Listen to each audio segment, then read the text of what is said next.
When the world has got you down. And Alzheimer's sucks. It's an equal opportunity disease that chips away at everything we hold dear. And to date, there's no cure. So until there is, we continue to fight with the most powerful tool in our arsenal, love.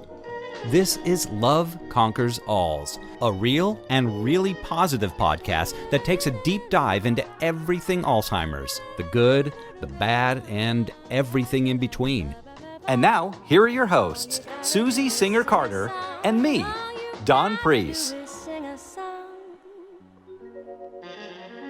Hi, everybody. I'm Susie Singer-Carter.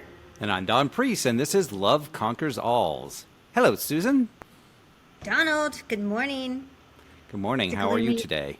It is gloomy and it's raining. Yeah. It's raining. We're having some kind of what is it? What do they call it? I think it's called a storm. No, No, it's called special name they yeah, have now. it's called it's an atmospheric river. Yeah. I guess they got bored with rain. I guess the term rain, they got bored. Yeah. Because I don't know what the difference between this is from last year rain, but somehow it's a river. Yeah. But it There's depends, not- here in LA, it's really weird because, we have, within 10 miles from here, they have 12 inches of rain and we have a half an inch. Yeah. So, We're in Los so Angeles, listeners. So if you don't know where we're at, we're in Los Angeles where, any weather is just, it's incredulous. It's mayhem. Yeah. Yeah. It's, the streets turn into a war zone and people don't know what to do. And so it's always a good time. We get cranky. We don't like it. Anywho, but so everything's good. We're fit. We're on a little update on No Country for Old People. We're very close to finishing our docu-series, and so that's an incredible achievement for us right now. We've been working on this for the past every day for almost 2 years, year and a half, and it's so we're very, very excited about getting to this point, and we'll have some news as to where you may be seeing it soon, and we're still doing the tweaks and the polishes, but that's kind of the fun part now. Yeah. To make it pretty, make it pretty and sound pretty, and all those things. So we will accept more any support, financial support. Tax deductible donations are always welcome. There's always something that will come up and sneak up on us. Like a licensing fee for a song that is somehow outrageously high. But in any case, this will get out. But let's talk about what's going on today. Today is very exciting. Yeah, we have a very exciting guest. Really a great guest today. That's really resonates deeply with me. So I know it's going to resonate. He will resonate very deeply with our audience. So why don't you give him a proper introduction, Don, and then we'll get to it. I will be very proper. Dr. Muriel Clionsky is a board-certified neuropsychologist with more than 30 years of clinical experience and has treated more than 20,000 patients with cognitive problems. Dr. Clionsky understands the toll of memory disorders as both a caring professional and as the son of his mother Muriel, who died in 2008 from dementia. From years of patient data, Dr. Clionsky and his wife partner Emily Clionsky, MD, have taken what they do in their consulting room and have written a new book, Dementia Prevention, Using Your Head to Save Your Brain. It's an exciting, fun-to-read, motivating, and potentially life-changing read that is the culmination of 45 years of extensive clinical evaluation and treatment. 8 out of 10 people over 55 say that Alzheimer's disease and other dementias are a major concern. Well, now, there is something that can be done. Dementia is not inevitable, but for 1 out of 2 people, it is preventable. And we're so excited to find out more about this fascinating breakthrough. So without further ado, let's say hello to Dr. Muriel Clionsky. Hello, doctor. Hello, Don and Susie. Glad to be here today. It's interesting because we'll get into the dementia and Alzheimer's, but all of your other, focuses all just every kind of brain cognitive issue is so fascinating to me because, it really affects everything in relationship wise and your quality of life. But anyway, that's a whole other story, but it's just incredible the kind of work that you've been doing. So really impressed, obviously. And so impressed with this conversation that we're going to have, because my mom had Alzheimer's for 16 years, which is a very, very, very long journey, right? Sure is. And I looked for somebody like you the whole time, looking for somebody who could give me some insight in the window into this. And there isn't a lot of it, although there's a lot of research out there. There's very little that is relatable or resonates. It doesn't, all of it is very sort of, hypothetical, and you hear the same sort of things all the time, like exercise your brain, or how do you deal with somebody with Alzheimer's, and yes, that I learned very well eventually, but the whole, what is going on in the brain, right? And it's very hard to understand. And then part two of my questions for you is like, how does someone like us, you, me, people that have had it in their family, how do we live without living in fear? Because I live in fear all the time. If I forget anything, I feel like that's it, I'm done, I have it. I'm on the fast train to dementia. Yep. Yeah. And that's part of the reason why I bring, I believe, a very optimistic kind of message. But it's a message that's based on sound scientific research. We have been, over the course of the years, and we meaning my wife, who's a brilliant physician, Emily, and who has taught me a lot about the medicine part of this that you don't get in clinical neuropsychology school as a PhD.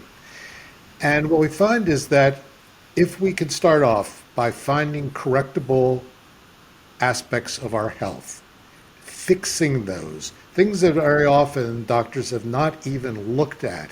So we want to turn over every stone that's a reasonable stone. Don't want to go off on weird fads, but to turn over the reasonable kinds of physical things, dealing with diabetes, high blood pressure, some of the things that we're taking that are over-the-counter medications, alcohol, and how much is a healthy or not quite so unhealthy amount of alcohol to consume, what we know about smoking, what we know about sleep, and particularly sleep disorder breathing, where people are having sleep apnea, where they're not getting enough oxygen to the brain. So we can look at all of those and do some of the lab tests that we recommend in our book.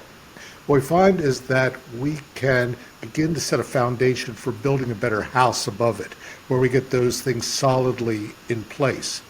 And then we look at lifestyle as a way of improving cognition. For people who already are having problems with their memory, documentable kinds of diagnosable kinds of problems, then there are medications which have actually been out since the mid-1990s, which can slow down or stop the progression of decline from a functional point of view. Now, that means that underneath the surface, if we looked inside your brain, we would say, well, there's still those things that there's brain cells that are dying. There's still, tangles and plaques and things going on. But frankly, I don't care so much about what my brain looks like. I really care about how it works. And I think most people do as well, because that's really what it translates into. And we may not be able to do such a good job of changing how the underlying structure is working, but we can do a lot about function. Are those drugs still, are they still like Namenda and Aricept, are those still the hallmark drugs for slowing it down? They really are. There's two others very much like Aricept. It's now called donepezil because it's generic. But there's a second one called rivastigmine and a third one called galantamine, all of which work to support the levels of a chemical in our brain called acetylcholine. And acetylcholine is important for making memories, for transferring information from one brain cell to another. And while we can't put in more acetylcholine, we can make the existing acetylcholine work better. And that's really the key for those medications. It's also the reason why those medications don't improve memory but they help to prevent it from getting worse. We also know that oftentimes combined with the other existing medication called memantine, what used to be called Namenda, in combination they work even better than either one by itself. So we're bringing all different forces to bear when we're treating someone, because this is a major contest against dementia, and we want to use every single tool we have, including activity, including social engagement, including fixing hearing loss, which, by the way, can cause decline in cognition. So it's a very important kind of thing.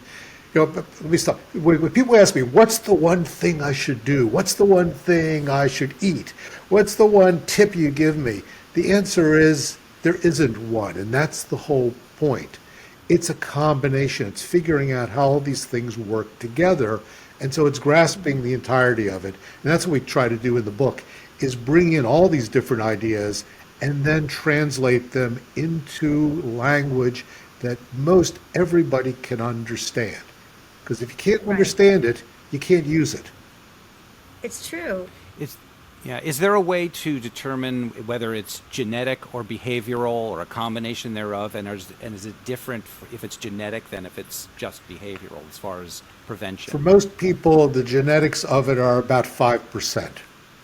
We make a big deal about the genetics. In fact, there's genetic testing that you can do.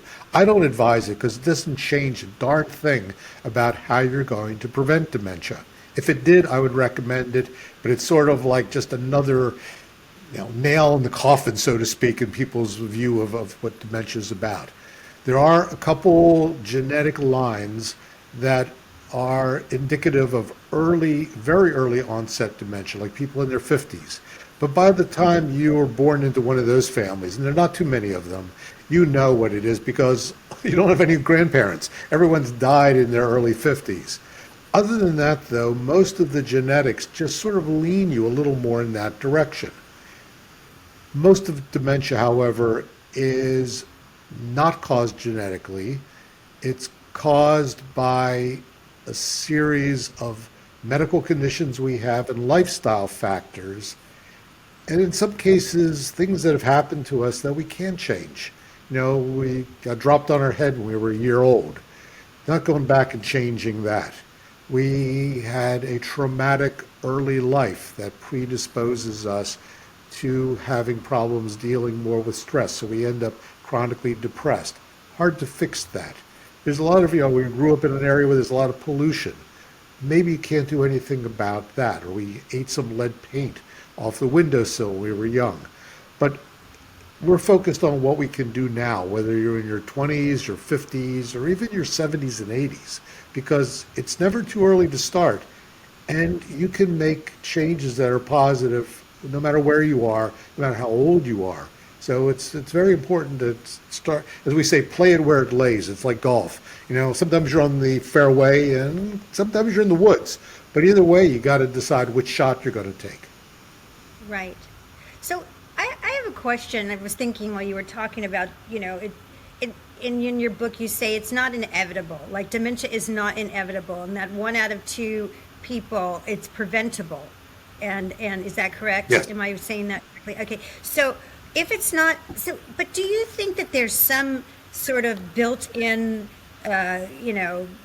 science that our bodies just, that dementia is maybe like a way to ease you out of life? I don't know. I'm trying to wrap my head around it. If there's some biological reason that, because I remember my mother, and she said this to me before my stepdad died. She said, "Oh, I don't want to know when he dies because he's my best friend," and he was 12 years older than my mom. And I maintain that part of having her Alzheimer's, because she was a very happy Alzheimer's patient. It was that she didn't have to remember all the time that he was not around. And I don't know if that's real or not, but I felt like it was like, in some ways it was, a double-edged sword. Well, for one thing, you're certainly lucky that in spite of her dementia, your mother had a good personality. That's not always the case. No, that's true. And in some cases, people are very different emotionally than they were throughout their lives. occasionally they become very nice. And when the families bring them in, they say, don't be fooled. This woman, they tell me stories, or this man, they'll tell me stories. But at this point in their life, they're very friendly, they're very convivial, they're gentle even. In other cases, you get people who never would utter a bad word about anyone, and now they swear up a storm and they're mean, and it's just a change caused by the neurological condition. To your point about, is this sort of the way things should be, I don't know anyone who would choose to get dementia rather than living, thinking well throughout their life and then just drop dead. As I say, I'd like to wake up dead one morning when I'm about 100, and that would be okay. I think it's really the fact that we're living longer, because age is the biggest risk factor. When people, they say, oh, well, we should eat like we did in 1900. I said, that's wonderful, but most people died in their 50s. Right. There was something recently that came across the internet where they did a study. They found out that dementia was really rare in ancient Greece and ancient Rome. It's like, duh, people only lived to be 25 back then. This is not a disease of the youth. This is a disease of the aged. And now people are living to be 80, 85, even longer. You want to be healthy in your mind as well as your body throughout that time. So it's a matter of getting older. It is. It is. So when you say, so what are, I know you what are some of the things that are the hallmark of things that we should avoid? I've heard sugar, anything that's inflammatory, you hear things like, well, keep your mind exercise, doing puzzles, this and that. I mean, I'm an avid dancer, so I always feel like dancing is going to keep me as young as I can be, because it's, you're always learning something new, and you can only concentrate on that. So, and learning and music, things like that. What is your thoughts on that? So let's dispel most of the what you eat concepts, because they contribute very little. Now, if you have a horrible diet, that's not going to be good for you. Never was good for you. You don't need another reason to have a healthier diet. But everyone's talking about the Mediterranean diet, the MIND diet, which is a combination of the Mediterranean and another anti-inflammatory diet. It's always good, but it contributes so little to the difference that don't kill yourself trying to avoid eating butter because you're going to eat olive oil instead, or saying, oh my goodness, I can't have a steak because I got to have just chicken or fish. It won't make enough of a difference for the effort. As for the brain games, nice concept. It would be nice if our brains were muscles, we could exercise them. We can, in fact, create new pathways. And dancing is one of the best things that you can do, because it combines mental activity, new concepts, new sequences, along with balance, which is really important, from a falls prevention, if nothing else, as well as the exercise component, because it really is important to move every day. And if I can get my patients up and moving and walking and dancing, I'm always going to have a better outcome emotionally and cognitively than if they're spending their time sitting on the couch watching old westerns or the Life Channel on TV. Right. If you're going to look at a couple factors that are pretty universal, number one, exercise is going to be one of them. Number two, getting regular sleep is really important, because our brain does important things for our body while it's turned down. I won't say off, but turned down while we sleep. One of the things that we've discovered a couple of years ago is a whole new system in our body we didn't even know we had, because it's so microscopic. It's called the glymphatic system. The glymphatic system's in our brain. It has one function, really, which is to flush out the toxins that accumulate while we're thinking during the day. So we have byproducts, waste products, that build up. It's like the papers on my desk or in my trash can.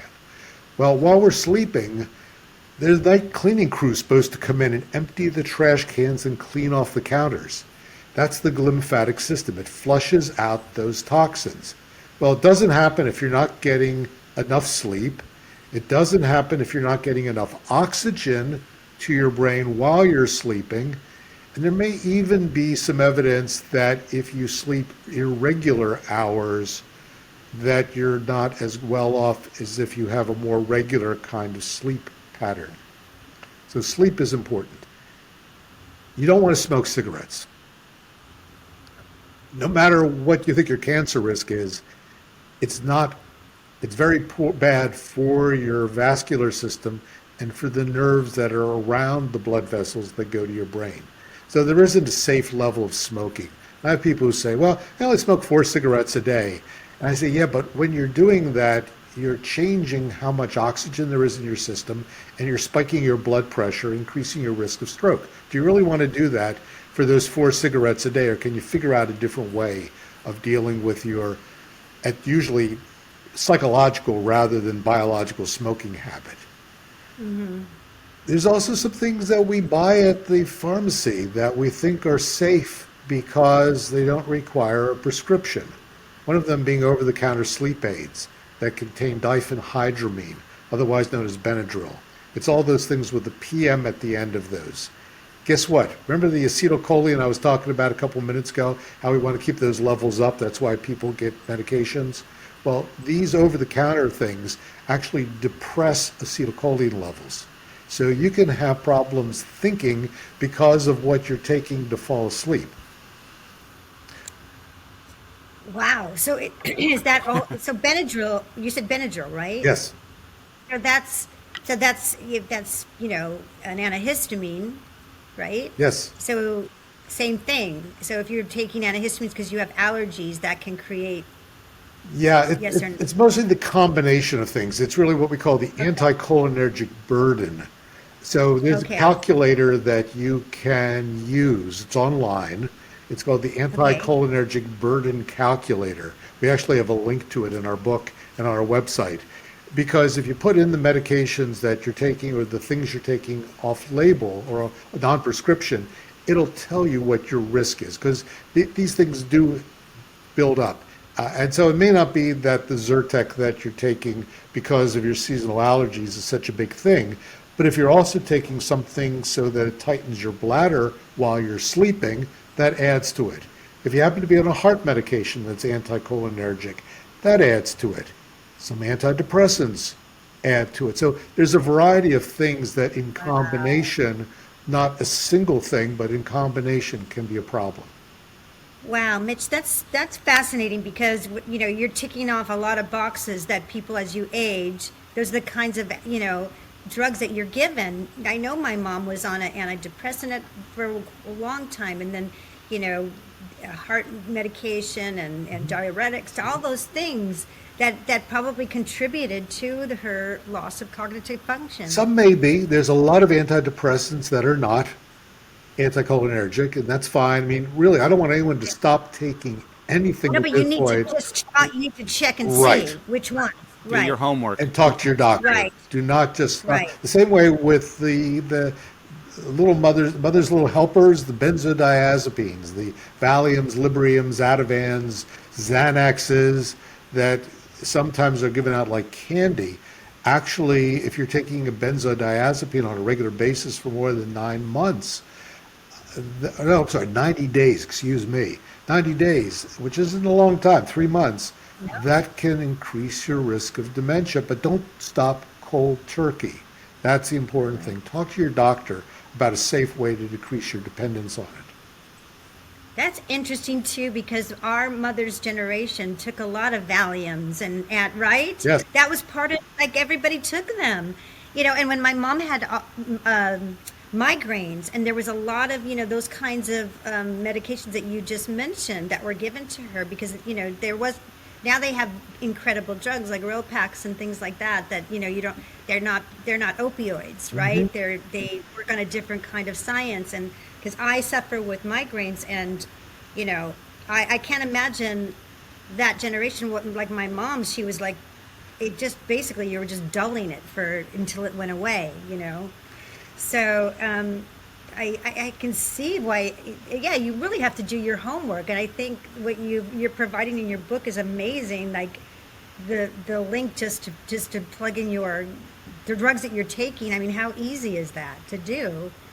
to find out if it's a risky drug. I mean, it's so easy and so important. One of Oh the my God, I love you. Thank you. Happy to be Oh my loved. God. One of the It's things so that I feel the best about incredible. in our book and on our website, which is called braindoc.com, is we have a dementia prevention checklist that you can fill out either online or you can download the PDF that'll give you an idea of where your behaviors and your health are either on target or off target, or whether they're near target. Just need a little nudge to get onto an on target behavior. So it gives you sort of a roadmap. And one of the things we're working on right now is developing this into a colorized model so that people can not only fill it out, but it'll get a report at the end of it. It's not there yet, but it'll be there probably at the same time that, or maybe after your documentary comes out, because it's a work in progress. But it's something which is definitely in the works right now. And I think it's going to be great because it'll give people the chance to say, here's where I'm doing okay, here's where I can focus on change. Because change is really the essence of adaptation. Change is what life is all about. And for so many people, they get stuck, usually in midlife. Yeah, no, absolutely. I mean, I think it's incredible. And I think, first of all, your whole framing of this is so awesome because it's understandable. It doesn't feel daunting. It doesn't, and I am so resistant to the pie in the sky. Like I get people, obviously, because I've been in this Alzheimer's community for a very long time. And I don't know if you know, we did a short film based on my mom, The Day in the Life, my mom and the girl. And I really wanted to destigmatize and show the reality of it. Like you were mentioning, people, I was lucky that my mom, had a great personality, but she certainly showed some very odd things. Like in my film, like out of nowhere, I was suddenly a whore and I should go back out on the street corner. And then when I told her later that she said that, I would never say that. You need to look me up, right? Yeah. And so she had a great sense of humor, but that, it was scary to her that those things were coming out of her mouth because that wasn't who she was. But, and I knew that, but it was hard to hear. But anyway, you frame it in such a very relatable way. It's very easy. Like you said, exactly what you're saying, how you describe your book. It's very easy to relate to. It's in every person language. And it really is comforting because I've been scared to death of and Dawn is my partner, and if I forget a word, I am certain I have Alzheimer's. Certain. I was just going to ask that. For those of us who are, despite being wildly young, continuously, we just can't come up with that word. We can't think of a name. The people that we know it like the back of our hand. At what point do you say, because it's like, I don't want to take an Alzheimer's test. I don't really want to know because it's like, what do I do about it at that point?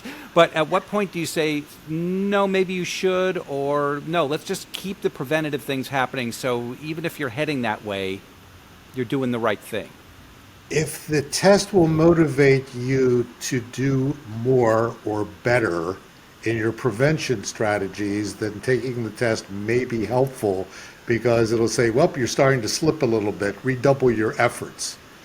On the other hand, I remember years ago reading the book, I'm Dancing as Fast as I Can. I don't know if you ever read that book, but the intro to it is a joke. And it's about a couple that meets at a resort at the Catskills. And this woman and man are dancing, and he says to her, I'm only going to be here for the weekend. And her response is, I'm dancing as fast as I can. So if you're doing everything that you're supposed to be doing, taking the test only is going to really tell you, am I losing it enough that a medication being added to this might help? Other than that, that's really the reason for doing the testing is to try to establish a level of cognition, because we compare test scores with how the person should do based on their age and their education, their occupational background, and their reading level. So everyone's their own control, so to speak, their own comparison. the everyday kinds of things. Why did I walk into this room? Where did I leave my coffee cup? What was that thing I was about to tell you that I've now gotten distracted and forgotten? Are Right. tickets that maybe tickets into evaluation, but they certainly don't tell the tale or make the diagnosis because there's such a huge overlap between normal cognition, everyday errors, senior moments, and something that's concerning that you can't use those as a way of gauging anything. I will tell people, look, if they come in for that reason, and I see them clinically, I'll say, my hope is everything is great. I'll be able to reassure you that you're doing wonderfully and point out a couple dementia prevention tips. But if they're not, if things don't line up as they should, this is a wonderful time as a wake-up call to figure out what do I need to do? Do I need to take some medicine? Do I need to change my habits? What do I need to watch out for? And we start from there. So it's actually very reassuring when they come in and I can talk with them about, okay, here's where you are. Let's see. And it's wonderful to be able to say, let's do an experiment. Here's something controversial. Let's cut out that marijuana gummy that you're taking every night to go to sleep.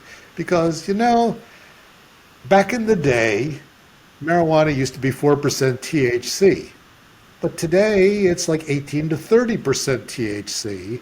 And when you were 20, you had a much younger brain than you're now having at age 70 or 75. Let's see what your thinking is like if you don't do this for a while. Because the jury, in my opinion, is still out on marijuana. Yes. And we'll figure it out 10 years from now. But for some people, that's going to be 10 years longer than they'd want it to be. So if you're going to use it socially, recreationally once in a while, probably not a big deal. But if you're using it every day, as a lot of retired people start getting high at about 1 o'clock, at the same time that they also be having a cocktail because, it's 5 o'clock someplace. Yes. That's not such a great idea for your brain on a regular basis. And sometimes you discover by not doing that for a while, you look back and say, wow, I'm not having those moments any longer. Right. That's Interesting. incredible. Do you, I do have sleep apnea, and I've had difficult time doing all the things, the CPAPs, the APAPs, all those good things that I'm not very compliant with them. So I feel, and it's gotten a little better as the years have gone, actually, since I've had it earlier. But I always do feel tired, we're sitting there watching TV and all of a sudden I'm just sleeping. If you do have that, do things like, I'll take a 30-minute nap in the middle do those things help, or you need that straight through solid block of sleep? So this is the great question, because I'm a huge believer in CPAP. Having used one myself every night for the last 18 years, I can tell you from all of the literature out there that the best thing I could do for you would be to help you learn how to get comfortable using your CPAP so that your brain will become 5 years younger. Because you're going to get that much more oxygen. Because even if you have mild sleep apnea, there's at least 5 times every hour that you either stop breathing or your oxygen drops by 4%. Now, if you're comfortable with Susie putting a pillow over your face 5 times every hour while you're sleeping. We're not in the same room. So. She's snoring so bad that it drives her away, probably. We're not married. We're just best we're not a friends. couple. Yeah, okay, I misunderstood the relationship. I thought that, okay, great. That's okay. Well, if there's somebody else who's doing it you're sleeping with, that's what's equivalent to. Yes. Get myself just out of putting this the hole. pillow over my face. Yeah. Yeah. But seriously, that's the key. I mean, there are other techniques. There are dental devices which are somewhat helpful. Tried those They're too. not really as efficient. There's a new technique called Inspire, which they're touting on TV. It looks really I looked easy, into that.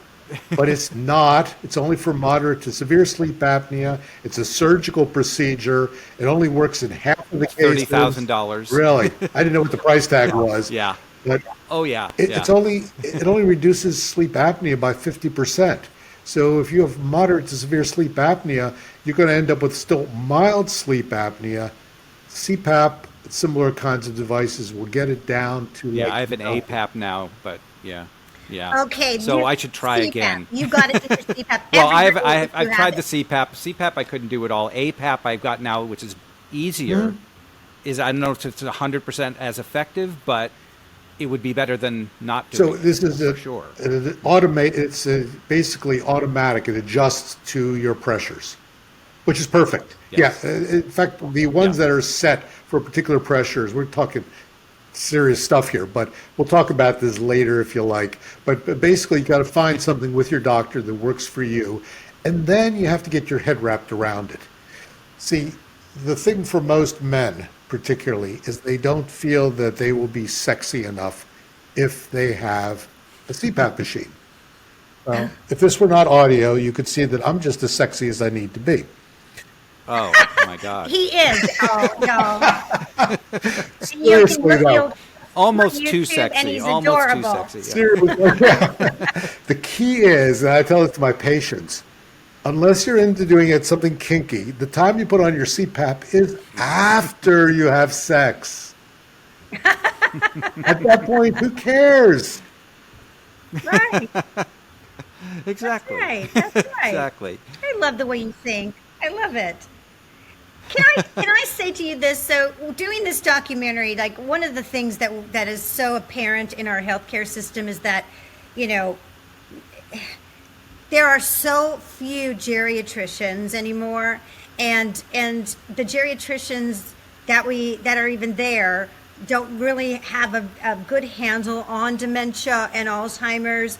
And so, you know, so you can imagine doctors that aren't geriatricians, your regular GPs, you know, there really is ageism and ableism within our healthcare system. So, you know, they're not you know, I think as we grow older, unless you go to somebody like you, who's an expert, who really understands, you know, the whole journey of dementia and brain health, you're really at the mercy of people that don't understand it as well, right? And so there becomes sort of this pat answer, or they put you off to somebody else, sometimes a psychologist, sometimes, you know, because there just aren't enough experts.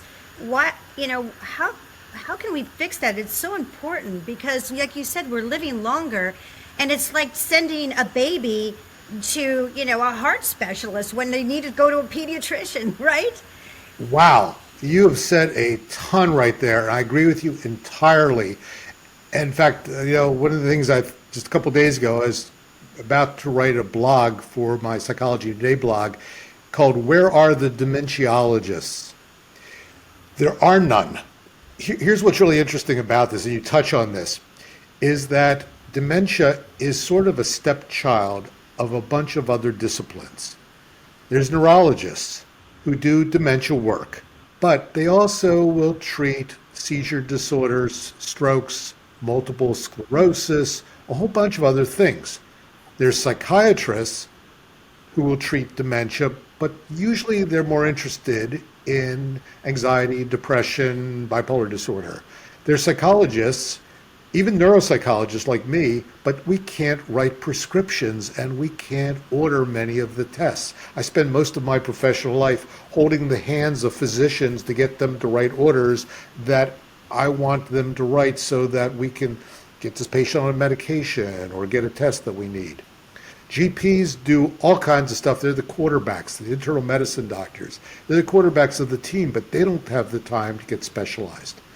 We also know the cardiology, endocrinology, exercise physiology, pulmonology, sleep medicine, man, you name it. There's all these other areas, all of which impact dementia, but there aren't any dementiologists. What we really need is a subspecialty that's trained, fellowship trained. In other words, you get your internal medicine degree, and then you go on for additional training that involves geriatrics, as well as all the neurology and other aspects of dementia, so that you can intervene in these or consult really with the other providers. So that's exactly what we need. Oh, it's so important because, you know, you have someone with dementia or Alzheimer's, advanced Alzheimer's, but there's still, like my mom, I just used my mom as an example, but I've heard the stories, you know, now for a year and a half, really interviewing a lot of people, and most people experience the same thing, is that, your loved one is sent to an emergency hospital. They don't even realize that they have Alzheimer's. So it's like, oh, they're non-responsive. No, they have advanced Alzheimer's. They're there. Just talk to them. They will respond with a shake of a head or a smile or whatever. They may have lost their ability to speak, but they're there. They don't understand. So they attribute it to something else. As opposed to that it just being dementia. So they start, trying to fix it with other things. And I saw it in my mom's records, her medical records, and that it was like, I can't, now it's off the top of my head, I can't remember the medical term for it, but it was like, the reason why she was non-responsive was for something else, and it was like, had nothing to do with that. Because I could walk in and go, Mama, how you feeling? And she'd like light up, and I could get her to laugh, and she'd laugh, and it just takes time, it takes patience, and if you understand that, and if it was, even if there was, a requirement to look and know, does this person over 70 at least have dementia? Let's know that right away off the bat, so that we treat them responsibly. Yeah, the whole question of testing people with a brief instrument starting at a certain point in time makes a lot of sense. Just to get a baseline, and even though it's a rather crude measure, one of the reasons we developed the memory orientation screening test was we wanted to get something that was quick, that was better than the existing tests in terms of its accuracy, and that we could get doctors to use on an iPad, so it would deliver an actual report to them based on the 5 minutes of testing that they did, and then it could become a part of the patient's medical record. I love it. It's a great idea, but we ran into some practical realities, one of which being that Medicare will not reimburse doctors for doing this. They used to when we first started the test, and then they kept cutting down the reimbursement. Finally, they cut it out entirely, so now you have to have a doctor who wants to do more. And they're slammed. They're just absolutely slammed. That's why the appointments get shorter and the number of problems you can address gets fewer. That's right. That's right. How can we change that? Okay, I know this is out of your book, not for part of your book, but it's so infuriating because you have all this great information, right? So what happens is it becomes a responsibility for all of us, and yet if we aren't working together with our team, with our health team, it's sort of, we're going to hit a wall when it's beyond our expertise. So when we end up in a hospital, or if we end up in long-term care, people need to understand how to actually work, be a team for someone with dementia, because and it's, when so many people have it, why is it not a specialty? I guess it's follow the money again, right? Probably, and also that we've got so many specialties now. I think we don't have enough doctors. That's the other thing. So we're dealing with shortages in a lot of areas. I think that this should be part of every medical school education. At what point, Emily and I were talking about starting a dementia prevention foundation with the goal of putting a book into the hands of every one of the 80-some thousand medical students there are in the United States, just as a starting point, saying, here's something, because it's the same knowledge you would get from reading the medical journals. They're all the references are in there to the medical journals. It's just that we've taken that and now translated it so that but the doctors can go back, or anyone who's reading it can go back to the original articles and say, okay, let me try to read this in medicalese and look at the statistical analysis and look at the sample size and all these things that we do in research. But that would be a starting point. It would also be a starting point. One of the other ideas we've been toying with is taking our test and setting it up so it can be done at home by a loved one. So if you wanted to sit down with your mom, let's say, early on, give her a 5-minute test that would give you something you could take to the doctor and say, let's act on this. Let's get the blood test she needs. Let's get this. Let's not just write it off as being sort of normal because she's kind of old. Mild cognitive impairment. That was like the diagnosis my mom got was mild cognitive impairment. And my mom was so, she was very quick-witted and she could wit her way out of anything, right? So, and joie de vivre for days. And so, it was like doctors didn't really take it seriously. They Yeah. would forget that she even and I knew because I knew her so well. I knew. Where you saw her behaviors change, not Yeah. just what she couldn't remember. You just saw her Yeah. behavior change. But if she couldn't remember, she would figure out a way to make it work, And so, down to the point of like, do you remember this person? Of course I do. You are so beautiful to me, right? And everyone becomes a honey or a darling or Or a song. My mom sang a song to everybody because that was her. That was her tool. So it could be worse. It could be worse. It was very. So what was your what was your aha moment for you and Emily to say, we got to write a book? We got to take everything we've aggregated to this point and why a book as opposed to just a website, or what was the process? Great question. It was sort of accidental in a way. There was a conference. Both of us need continuing medical or psychological education credits every year in order to keep our licenses. So we're living in Western Massachusetts. There was a Harvard conference down in Boston on social media and book writing, nonfiction book writing for medical professionals. And so I said to Emily, look, this sounds like fun. We can go down there, we'll get our credits. We'll stay in the hotel we enjoy the most in Boston. And we'll just do this. This is light. This is easy. We'll just go and have fun. So we go down there and we walk in the usual Harvard conference. There's like 400 people sitting in a ballroom. And we look at the whole list of things. They're going to teach us how to write an elevator pitch. They're going to teach us how to do this and that and the other thing. Meanwhile, my wife, who, by the way, went to medical school at age 43, having, wow. yes, a history. Rock star. I know, she's Yeah. amazing. So she previously had been in sales and in other areas, high-tech sales, like selling early computer systems back when they Nice. morphed from typewriters and those kinds of things. Anyway, so Emily's a lot smarter than the average person. I'm sitting there like I am, trying to learn about this stuff. Meanwhile, she's scoping out the room where all the book editors and agents are congregating. And we go back to the room and we do the elevator pitch, and she's now selling it within about the first hour and a half of the conference. So she pulls me over there and we meet this guy who is the acquisitions editor for Johns Hopkins Press. And she scoped it out, realized we want an academic press because we want something that's grounded in the science. There's enough books out there on eat this, do that. They don't work, but they sell a lot of books. And she said, Right. we don't want to do that. If we sell books, that's great, but we really want to do something we can be proud of that's scientifically based. And so she went up and developed this pitch, and I was standing there with her. She gives this 90-second pitch to this guy who's now breathless on the other side. By the way, Johns Hopkins also publishes the book that's the best book for caregivers of someone with dementia, called The 36-Hour Day.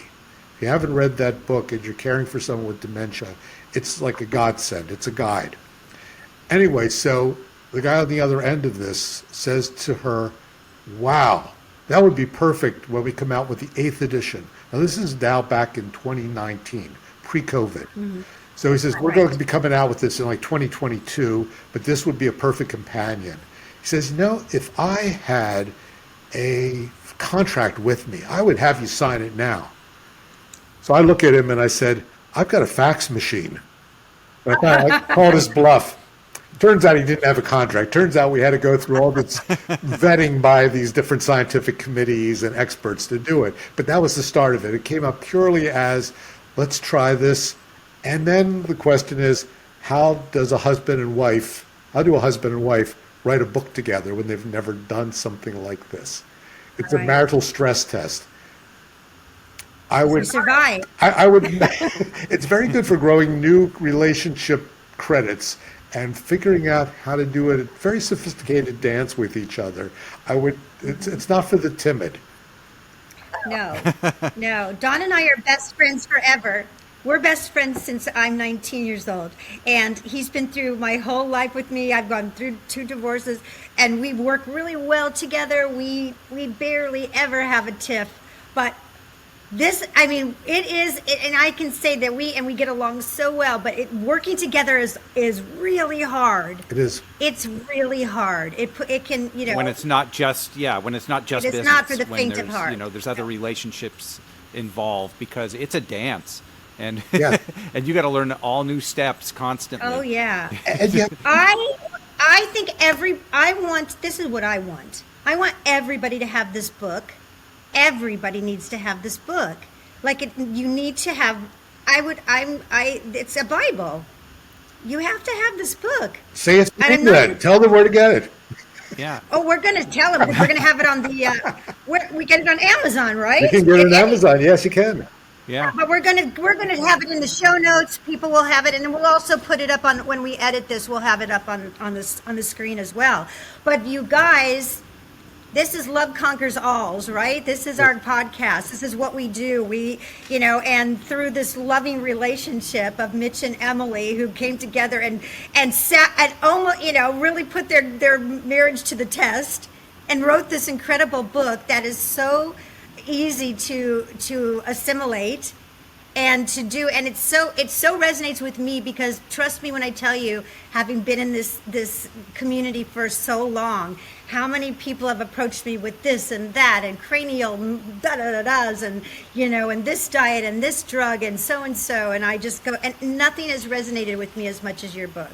And I think it's just practical and smart, and it's all we have today is your book. I really mean that. I really appreciate what you're saying. And actually, Don was asking about Audible. Is it on Audible? If it is, it's narrated by an actress out in L.A. who, if you haven't met her, she's... Sorry, wait, hold on. Wait, we have. We'll edit that. It's a podcast. People know it. Yeah, that's okay. We probably won't even edit it. Well, leave it in. It's We wonderful. love dogs. I'm They assuming... might not- Is that a real dog, or is that just your telephone? There's two of them. That's a There's real two. dog. I got two dogs. Actually, That pet for ownership the box. is an anti-dementia thing. I don't know if you knew that, but pet owners, especially dog and cat owners, I don't know about iguana owners, but dog and cat owners, actually, that's a positive thing for your cognitive health as well as your emotional health. So you're doing a good job by having a dog. Excellent. And now that I know it's on Audible, you guys, now there's no excuses, because Audible is my life. I have read, I say read, but because I can multitask like no other. So I love Audible more than anything. How many books do I listen to, Dawn? I just go About from- 4 a day. Yeah, I love them so. No. I'm lying. But I do. I love them so much, because you can get. You're driving, you can hear it, and it's so much better. And I'm very I'm auditory, so it really sticks. It sticks very well. So yay! So Audible, Amazon, you guys get it. This is a game changer. I really believe that. Well, thank you so much. Yeah. Oh no, serious. Thank you for putting so much time and thought into this, and being you're so reasonable. You're just very reasonable, and I get such a good feeling about it. Is there anything that you wanted to say that we didn't say, that we might have missed, that you feel is important? We covered a lot of really, really good things. I guess, sort of put things in a nutshell, again, the fact that so much of dementia is preventable gives us hope. The fact that it's something that we can analyze in terms of our own lives and develop a roadmap toward improving, I think is very important. And I can't overemphasize the importance of adapting to life as life changes and as we change. That's sort of the key. We grow up, and changing and growing is an important part. So many people get stuck in midlife. I'm really hoping to help them to push beyond that and to make the last 20 years of their life maybe the most enjoyable, the most positive aspects that they can. If we can do that, we'll have accomplished a lot. That's beautiful. That is a beautiful thing. Yep, I agree. Thank you. Wow. Well, thank you so much, and tell Emily we thank her as well, and that she is a rock star, and I love it. Gotta love a woman that goes up and just pitches it, just goes, got it. I know how to get this done. Watch out, folks. I love that. So maybe we'll talk to her one day with you again. When you come Absolutely. back with your next, yeah, I would love it. Because, yeah, I mean, we like we say, that's why we call love conquers alls. We just really believe that, it takes a lot of love, and it sounds like, because it does. It takes a lot of heart to put a lot of time into something like this, because I'm gearing up to Because the ending. I'll tell you what, I know. She's setting me up here. I'm setting him up See, for the watch, ending. watch how this works. Watch how this works. So why, Don? Why do I say that? Well, you say that, you know why? Because love is powerful, love is contagious, and love conquers alls. And we do thank Dr. Mitch Clionsky today. What a wonderful show, and what a wonderful thing you're doing. If you like what you heard today, please like us, follow us, subscribe, do all those things you Share can. everything. And definitely, we will put up the book and all the links and everything to your website. And again, we thank everyone for listening or watching today. And we will definitely see you next time. Bye-bye. So take care.